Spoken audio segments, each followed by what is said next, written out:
ಇದ್ದಂಥ ಆಭರಣಗಳು, ಹಣ, ಮತ್ತೊಂದು ಮುಗಿದೊಂದು ಇವೆಲ್ಲ ನೋಡಿದಾಗ ವಿಶೇಷವಾಗಿ ಈ ಘಟನೆ UP ಅಂದರೆ ಉತ್ತರ ಪ್ರದೇಶದಿಂದ ನಿಧಾನಕ್ಕೆ ದೇಶ ತುಂಬ ಎಲ್ಲ ಕಡೆ ಚರ್ಚೆ ನಡೀತಾ ಇದೆ ಜೋರುದಾರಾಗೆ. ಹೀಗಾಗಿ BJPಗೆ ಇದೊಂದು ರೀತಿಯಿಂದ ಈ ಹಿನ್ನಡೆ ಆಗಲಿಕ್ಕೆ ಅಂತದನ್ನು ಈಗಾಗಲೇ ಸ್ಪಷ್ಟ ಆಗ್ತಾ ನಡೀತಾ ಇದೆ ಅಂತ.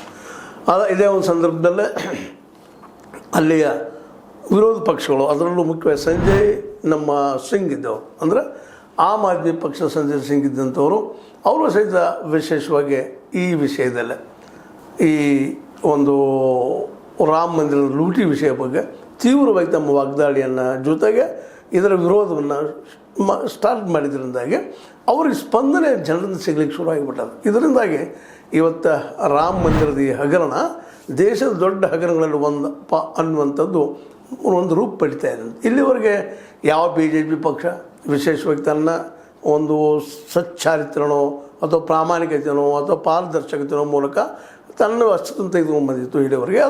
ಅದರ ಈ ಎಲ್ಲ ಒಂದು ಏನು ವ್ಯಕ್ತಿತ್ವ ರೂಪಿಸ್ಕೊಂಡ್ಬಂದಿತ್ತು ಅದಕ್ಕೆಲ್ಲ ಇವತ್ತು ಕಪ್ಪು ಮಸಿ ಬೆಳೆಯುವಂಥ ಕೆಲಸಗಳು ಈ ರಾಮ ಮಂದಿರದಿಂದ ಆಗಲಿಕ್ಕೆ ಶುರುವಾಗಿದ್ದು ಈಗ ನಮಗೆ ಗಮನಕ್ಕೆ ಬರ್ತಾ ಇದೆ.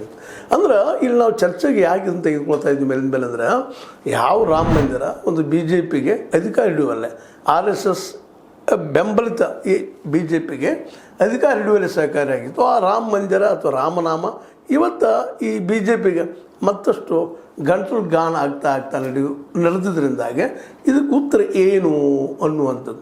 ಇದಕ್ಕೆ ಉತ್ತರ ಏನಪ್ಪ ಅಂತಂದರೆ ಸರಳವಾಗಿ ಹೇಳುವಂಥದ್ದು, ಈಗ ಇದರಿಂದ ಇಲ್ಲಿವರೆಗೆ ಮೌನವಾಗಿರುತ್ತಿರುವಂಥ ಮೋದಿಯವರಾಗಿರ್ಬೋದು, ಅಂದರೆ BJP ನಾಯಕರಾಗಿರ್ಬೋದು, ಅದೇ ಕಾಲಕ್ಕೆ RSS ನಾಯಕರು ಸಹಿತ ಇದರಿಂದ ಹೊರಗೆ ಬಂದ ಇದು ತಪ್ಪಿತಸ್ಥರು ಯಾರಿದ್ದಾರೆ ಅವರಿಗೆ ಶಿಕ್ಷೆ ಆಗುವಂಥದ್ದು, ಇವ್ರ ಪರಾಣು ವಿರೋಧನೋ ಒಂದು ಮಾತಾಡುವಂಥ ಕೆಲಸವನ್ನು ಇವತ್ತು ಮಾಡಬೇಕಾಗಿದೆ. ಯಾಕಂದ್ರೆ ಇಂಥ ದೊಡ್ಡ ಪ್ರಕರಣ ಆದಾಗ ಸಹಜವಾಗಿ ಅದಕ್ಕೆ ಉತ್ತರ ಕೊಡುವಂಥದ್ದು, ಅದರಲ್ಲೂ ಒಂದು ನಂಬಿಕೆಗೆ ಹೊಡೆತು ಬಿದ್ದಂಥ ಈ ಸಂದರ್ಭದಲ್ಲೇ ವಿಶೇಷವಾಗಿ ಏನಪ್ಪ ಅಂತಂದ್ರೆ ಈ ಘಟನೆ ನಡೆದದ್ದು ಏನಪ್ಪ ಅಂದ್ರೆ ನಂಬಿಕೆ ಮೇಲೆ ಹೊಡೆತು ಬಿದ್ದಂಥದ್ದಾಗಿದೆ. ಆ ನಂಬಿಕೆ ಹೊಡೆದು ಬಿದ್ದಾಗ ವಿಶೇಷವಾಗಿ ನಮ್ಮ RSS ಧ್ವನಿ ಎತ್ತುವುದು ಸಹಜದ, ಅದೇ ಕಾಲ BJP ಧ್ವನಿ ಬಂದಿದ್ದದ.